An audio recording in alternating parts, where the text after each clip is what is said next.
الحمد لله نحمده ونستعينه ونستغفره ونعوذ بالله من شرور أنفسنا ومن سيئات أعمالنا من يهده الله فلا مضل له ومن يضلله فلا هادي له ونشهد أن لا إله إلا الله وحده لا شريك له ونشهد أن سيدنا وسندنا وحبيبنا وطبيب الراحين محمدا عبده ورسوله الذي أرسله بالحق بشيرا ونذيرا وداعيا إلى الله بإذنه وسراجا وقمرا منيرا فقد قال الله تعالى في كلامه المجيد وفي فرقانه الحميد أعوذ بالله من الشيطان بسم الله الرحمن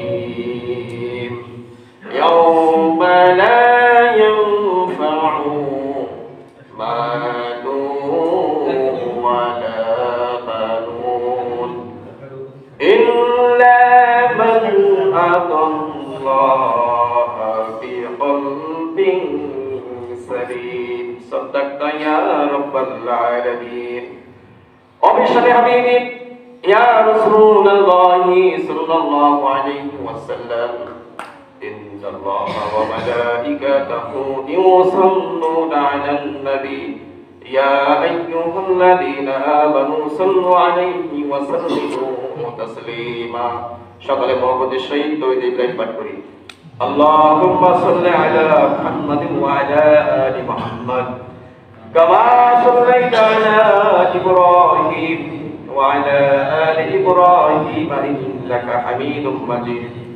اللهم بارك على محمد وعلى آل محمد كما باركت على إبراهيم وعلى آل إبراهيم إنك حميد مجيد উপস্থিত অন্তর লেখার সম্মানিত দিনদার ইমানদার মুসলিম কিরাম যে মহান মালিক আমাদের সকলকে মেহেরবানি করে প্রতি জুম্মার ন্যায় আজকে পবিত্র সওয়াল মাসে পবিত্র জুম্মা মোবারকে তার ঘরে এসে ইবাদত বন্দেগী করার এবং কোরআন হাদিস থেকে কিছু আলোচনা শোনার তৌফিক করলেন। আমরা সেই ঈশ্বর দরবারে লাখ কোটি শুকর গুজার করি।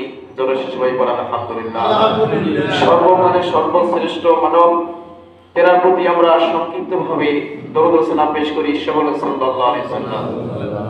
সম্মানিত উপস্থিতি, আমি আপনাদের খিদমতের উদ্দেশ্যে কোরআন কারীম থেকে একটি আয়াত তেলাওয়াত করেছি। সে আয়াতের তরজমা হচ্ছে আল্লাহ তাআলা বললেন যে ইয়াউমা লা ইয়ানফাউ মালু ওয়ালা বানুন।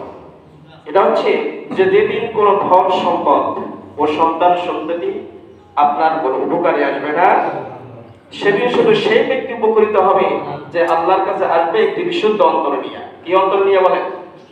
অন্তরটা হতে হবে কি? বিশুদ্ধ। তাহলে বিশুদ্ধ অন্তরটা কি?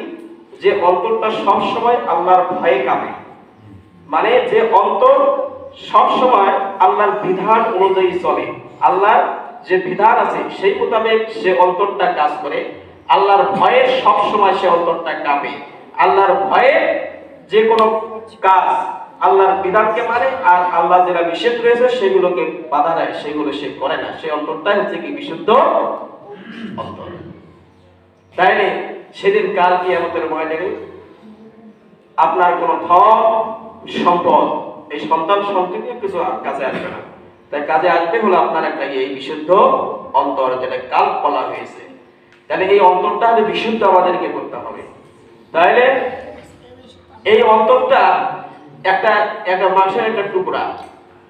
তাহলে হযরত লোকমান হাকিম আলাইহিস সালামকে বলা হয়েছিল যে আপনি তো সবথেকে চতুর্থ জ্ঞানী, তাহলে আপনি যে জ্ঞানী ব্যক্তি তাহলে আপনি একটা কাজ করেন, একটা ছাগল জবাই করে ওই ছাগলটার মধ্যে সব থেকে মানে নিকৃষ্ট যে মাংসের টুকরোটা রয়েছে সেটা তুমি আমার কাছে হাজির করো। তারপরে তিনি ছাগল জবাই করলেন। জবাই করার পরে একটা সব থেকে যে খারাপ যে মাংসের টুকরোটা, সেই মাংসের টুকরোটা সেই বাদশার দরবারে হাজির করলেন। এবার বাদশাহ আবার বললেন যে ঠিক আছে, তুমি আরেকটা ছাগল আবার কি করো, জবাই করো। তো আরেকটা ছাগল আবার জবাই করলেন। আবার ওই সব থেকে ভালো যে মাংসের টুকরোটা, ওই ভালো মাংসের টুকরোটা তুমি আমার কাছে এসে পেশ করো। তারপরে তিনি কি করলেন, ওই মাংসের টুকরা আবার ওই বাদশার সামনে এসে হাজির করে দিলেন। যে বাদশাহ দেখে বললেন অবাক, দেখে বললেন যে কি ব্যাপার, আপনার এই জ্ঞান, আমি শুনছি আপনার নাকি বিশাল বড় জ্ঞানের গরিমা, আপনি এই জ্ঞানের পরিচয় দিলেন। আমি বললাম যে খারাপ মাংসের টুকরা নিয়ে আসবেন, আপনি একই মাংসের টুকরা নিয়ে আসলেন। আর আবার বললাম যে ভালো যে মাংসের টুকরাটা সেটা নিয়ে আসবেন, আপনি ওই একই মাংসের টুকরা নিয়ে আসলেন। তাহলে আপনার মাঝে তো আমি কোনো জ্ঞানের পরিধি পাইলাম না, আপনি তো জ্ঞানী নন। তখন বললেন যে বাদশাহ, আপনি মনোযোগ দিয়ে শোনেন, যে এই যে মাংসের টুকরা, এটাকে কাল্প বলা হয়, এটাকে হার্ট বলা হয়। যার এই মাংসের টুকরাটা ভালো, যার এই কাল্পটা ভালো, তার পুরা দেহটা ভালো, তার পুরা শরীরটাই ভালো। আর যার এই মাংসের টুকরাটা খারাপ, আর তার পুরা দেহটাই খারাপ। এই জন্যে আপনি বলেছেন যে সব থেকে নিকৃষ্ট মাংসের টুকরা নিয়ে এসেছেন, আমি নিয়ে এসেছি এইটা। আবার ভালো এই যে এইটা, যার এটা ভালো সে ভালো, আর যার এই কলটা খারাপ সে ব্যক্তিটাই হচ্ছে কি খারাপ। তখন বাদশা জানলেন যে আসলেই আল্লাহ সুবহানাহু ওয়া তাআলা এটাকে বিশাল বড় জ্ঞানের অধিকারী করেছেন। সুবহানাল্লাহ। তাইলে আমাদের কাল ভালো করতে হবে। সবসময় যে কালটা আল্লাহর ভয়ে কাঁদে সেটা হচ্ছে কি স্বচ্ছ অন্তর। এই অন্তরটা হচ্ছে কাল কিয়ামতের দিন আপনার আমার নাজাতের ওসিলা হিসেবে জারি হয়ে যাবে। সুবহানাল্লাহ। সম্মানিত মুসল্লিগণ, তাহলে অন্তরকে বিশুদ্ধ করার জন্য আল্লাহ পাক মানুষের জন্য এমন সব বিধান জারি করে দিয়েছেন, সেই বিধানটা সবার জন্য মানা সহজ। তাইলে ধনীর জন্য সহজ, আবার গরিবের জন্য মানা সহজ। আবার স্বাস্থ্যবান যে ব্যক্তি রয়েছেন তার জন্য মানা সহজ, আবার যে ব্যক্তি রোগা খিটখিনা ব্যক্তি পাতলা হয়ে গেছেন তার জন্য ওই বিধান মানা সহজ। আছে কিনা বলেন? তাই বলেন তো, যে ব্যক্তি অসুস্থ হয়ে যায়, যে ব্যক্তি হাঁটতে পারে না, চলতে পারে না, তার জন্য বিধান সহজ করে দিয়েছেন কিনা বলেন? দিয়েছেন না? কোন ব্যক্তি যদি হাঁটতে না পারে, চলতে না পারে, যদি দাঁড়াতে না পারে, প্রয়োজনে সেই ইশারার দ্বারা নামাজ পড়বে। ইশারার দ্বারা নামাজ পড়ার জন্য তার জন্য বিধানকে সহজ করা হয়েছে। সুবহানাল্লাহ। তারপরে আল্লাহ বলছে যে তোরা আমার থেকে গাফিল হয়ে না, আমার তোরা ইবাদত বন্দেগী কর। এই জন্য সম্মানিত বাবাজিরা আমার, সেদিন কাল কিয়ামতের দিনে যখন ধনী ব্যক্তিগুলো বলবে, ওগো আল্লাহ, আমি ধন সম্পদ উপার্জন করতে করতে এতটাই ব্যস্ত ছিলাম, আপনার ইবাদত বন্দেগী আমি করতে পারি নাই, ওগো আল্লাহ আমাকে আপনি মাফ করে দেন। তখন আল্লাহ সুবহানাহু ওয়া তাআলা ওই ওনার পরিচিত একজন ব্যক্তিকে হাজির করলেন। সে হচ্ছে হযরত ইব্রাহিম আলাইহিস সালাতু ওয়াস সালামকে। তার সামনে দাঁড় করাইয়া বলবেন, ওহে বান্দা, বলো তো এই লোকের চাইতেও কি তোমার ধন সম্পদ বেশি ছিল?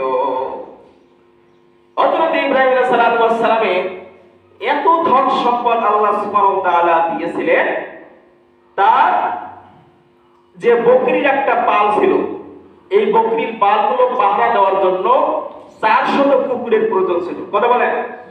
400 কুকুরের প্রয়োজন ছিল এক একটা করে বকরির পাল পাহারা দিতে।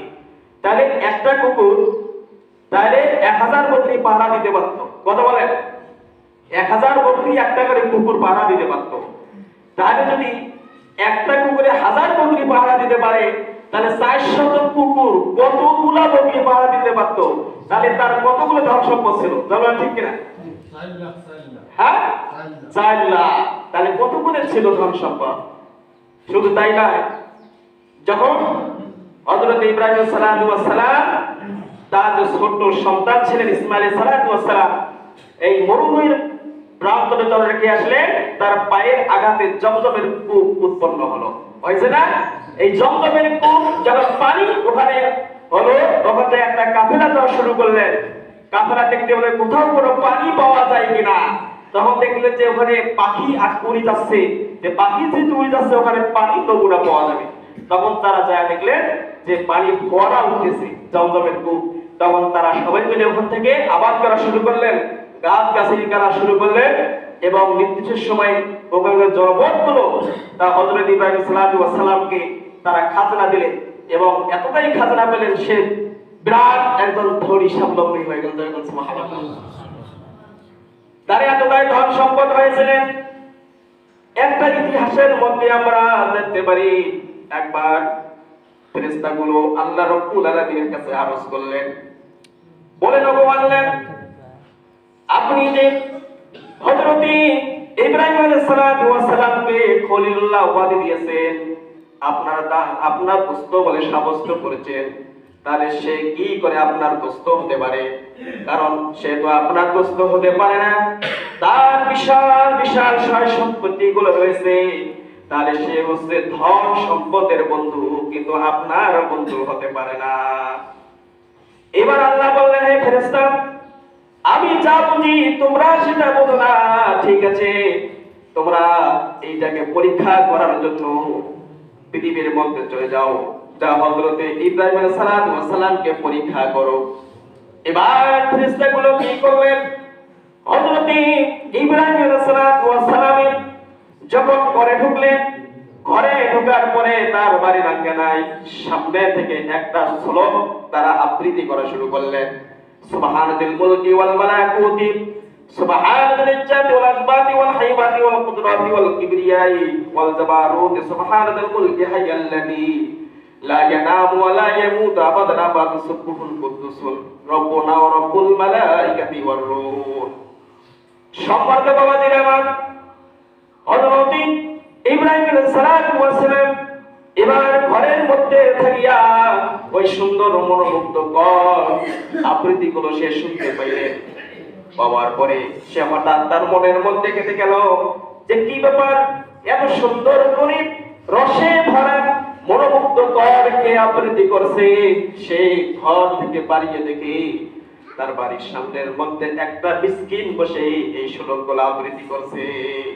সুবহানাল্লাহ। তারপরে ইব্রাহিম আলাইহিস সালাম ওই মিসকিনের সামনে এবার চলে গেলেন। এবার মিসকিন হযরত ইব্রাহিম আলাইহিস সালামকে দেখে এই শ্লোকগুলো বলা বন্ধ করে দিলেন। এবার ইব্রাহিম আলাইহিস সালাম বললেন, ও হে ভাই, কে গো আপনি? এত সুন্দর করে, এত মনোমুগ্ধকর করে যে আপনি শ্লোকগুলো তেলাওয়াত করেছিলেন, আবৃত্তি করেছিলেন, এগুলো আমার মনের মধ্যে গেঁথেছে। আমার মন চাই যেন আমি বারবার এগুলো শুনি, তুমি আরেকটি বার আমাকে শোনাও। তখন ওই মিসকিন বললেন যে থাক, আর বলা যাবে না। তখন হযরত ইব্রাহিম সালাম বললেন, হে মিসকিন, কেন বলা যাবে না?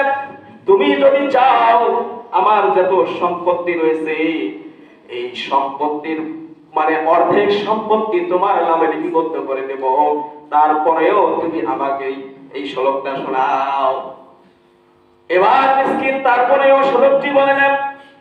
তারপরে হযরত ইব্রাহিম আলাইহিস সালাম বললেন, ও হে মিসকিন, শোনো, তুমি ওই শ্লোকটি আরেকবার শোনাও। আমি প্রয়োজনে আমার জীবনে যত সয় সম্পত্তি রয়েছে সবগুলো তোমার নামে আমি দিয়ে দিলাম। এবার মিসকিন কি করলেন?